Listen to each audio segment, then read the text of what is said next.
3 দিন ধরে জ্বর আসে 103-4 মতন, আর গা ব্যথা করে। আর কোনো সময় জ্বর এই ট্যাবলেট খাইলে জ্বর ছেড়ে যায়, আবার জ্বর আসে। ওই জন্য করোনা টেস্ট করতে আসছি, করোনা চিকুনগুনিয়া দুটো টেস্ট করাবো, এই জন্য আসছি। ডাক্তার দেখাইছি, ও জায়গার অবস্থা খুব বাজে, চিকিৎসার কার্যক্রম ভালো না। ডাক্তার 10টায় আসার কথা বললা, ডাক্তার আসে 12টার দিকে। এই জায়গায় তেমন চিকিৎসার সার্ভিস ভালো না, ওয়াশরুম খারাপ, তারপর কারণে আর ময়লা আবর্জনার কারণেই ডেঙ্গু রোগী বেশি হয়। এখানে আসার পর আমি ইনশাল্লাহ ভালো মনে করতে আছি, সব চারপাশে পরিষ্কার পরিচ্ছন্নতা দেখতে আসছি, ডাক্তার সার্ভিস ভালো, ইনশাল্লাহ সুস্থ হয়ে যাব। আমি আজকে 3 দিন ধরে অসুস্থ। প্রথমে আমার সারা শরীর ব্যথা ছিল, মানে প্রতিটা গিরে গিরে ব্যথা, তারপরে জ্বর, আর এই তো এই অবস্থা। এখন আমার একটু পেটে ব্যথা আছে। জি না, আমি ঢাকা থেকে, ঢাকার লিচু বাগান আমার বাসা, এই যে নাকালপাড়া। সেমভাবে ওইভাবেই জ্বর, মানে 2-3 দিন যাবত জ্বর, শরীর ব্যথা। মানে এখন আমি ভাবতেছি যে হয়তো বা ডেঙ্গু হয়েছে, ঠিক আছে। এখন ডেঙ্গু পরীক্ষা করার আগে ওনারা এটা করতে বলছে যে করোনা টেস্টটা যে আগে করবে, পরে ডেঙ্গুর ওই টেস্টগুলো করবে।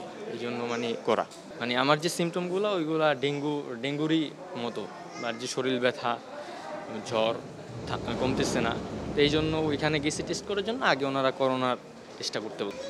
আমার ওয়াইফও অসুস্থ হয়ে আছে দোতলায়, আর আমি এখানে দুইজনে একই রাত্রি জ্বর হয়েছে। কালকে বিকালে আমরা পরীক্ষা নিরীক্ষা করার পর জানতে পারছি, এই রাত্রি আমরা রওনা দিছি। এখানে আইয়ে পড়ছি রাত 4টার। ওই গায়ে জ্বর ছিল, ব্যথা, তাছাড়া এমনি ডায়াবেটিসও আছে, প্রেশার লো আছে, এই সব সমস্যা ছিল।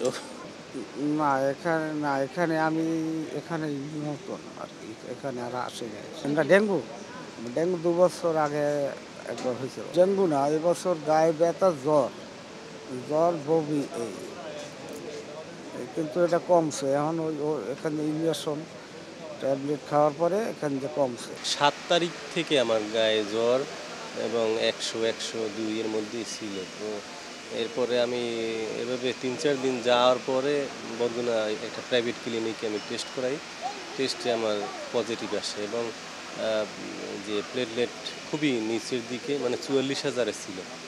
ও আমি ইনস্ট্যান্ট এখানে আসছি, কারণ বরগুনায় তো আমাদের হসপিটালের ব্যবস্থাপনা খুবই খারাপ।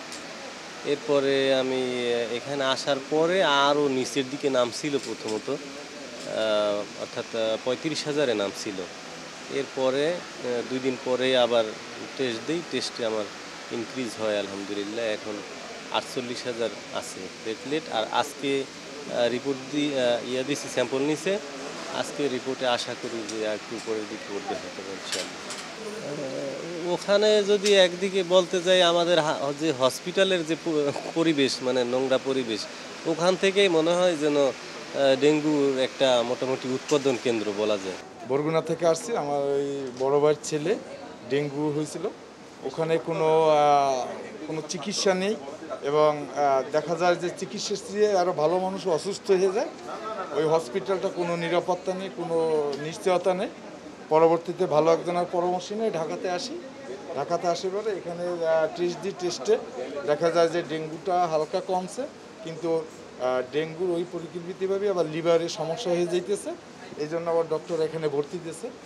আশা করি ইনশাল্লাহ আল্লাহ রসুল নামে এখানে সুস্থ হয়ে যাবে। তবে আমরা সকলেই বলি যে, সরকার কাছে আবেদন করি যে যাদেরই ডেঙ্গু হয়েছে যেন এই পরিচালনাটা ডক্টররা ভালোভাবে করে, নয়তো মানুষের জীবন থাকবে না, চলে যাবে। এবং বরগুনাতে 6 জন রুগী মারা গেছে অলরেডি, কিন্তু তাদের শুধু কার্যকলাপের জন্য এগুলো হচ্ছে। দেখা যায় এগুলো গভর্নমেন্টের বদনাম হচ্ছে, সেটা যেন আইনগত ব্যবস্থা নেওয়া হয়। আর কিছু দাবি নেই, এতটুকু দাবি, এবং সাংবাদিক ভাইকেও দাবি যেন সর্বসময় মানুষের পাশে দাঁড়ায়। আমি একটা চমৎকার কোয়েশ্চেন করেছেন। আপনারা জানেন যে আমি যে স্ট্যাটিস্টিক্স নিয়েছি টিল টুডে, জানুয়ারি 1 থেকে এই পর্যন্ত, কিন্তু আমাদের মে মাসের 6 তারিখ পর্যন্ত আমাদের কোনো কেস ছিল না, একেবারেই নীল ছিল এই হসপিটালে। আমরা ফার্স্ট কোভিড কেস ডিটেক্ট করেছি 6 মেতে।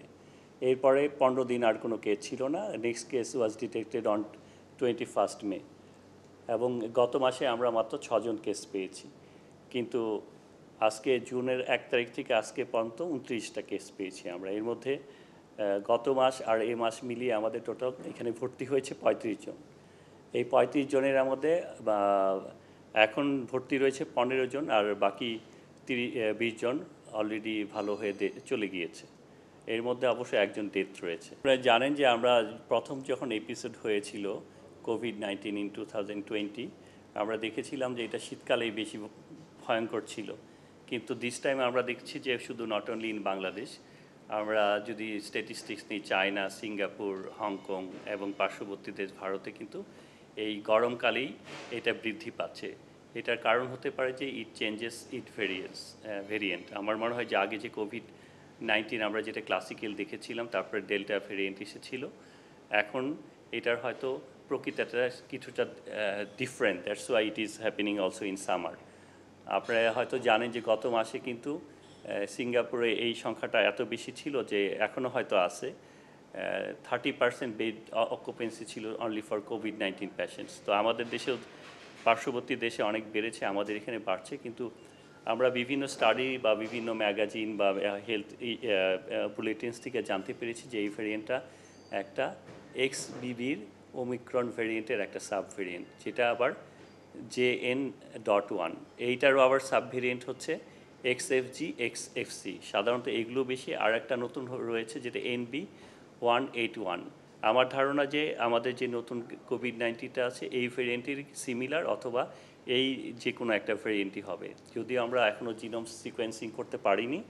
কিন্তু যেহেতু আপনারা জানেন যে আমাদের দেশটা নট অনলি কোভিড-19, এটা কিন্তু একটা ডেঙ্গু প্রন এরিয়াও। আমাদের প্রায় সারা বছরই গতবার ডেঙ্গু ছিল, যদিও আমাদের গত কয়েক বছরের পর্যালোচনা করা দেখে গিয়েছে যে স্ট্যাটিস্টিক পর্যালোচনা করে দেখেছি যে এটা সাধারণত জুলাই থেকে বাড়তে থাকে, কারণ আমাদের এই সময় বৃষ্টিপাত হয়। বৃষ্টিপাতের পরে কিন্তু এই যে আমাদের এই এডিস মশা যেটা ছড়ায় এই ডেঙ্গি রোগটা, এটা কিন্তু বাড়তে থাকে। আপনারা জানেন যে সাবান দিয়ে হাত ধোতের বেলায় আমরা সাধারণত খুব দ্রুততার সাথে করে থাকি, কিন্তু এটা কমপক্ষে 20 সেকেন্ড ধরে করতে হবে এবং হাতের প্রত্যেকটা অংশে যেন যায় সেই ব্যবস্থা করতে হবে।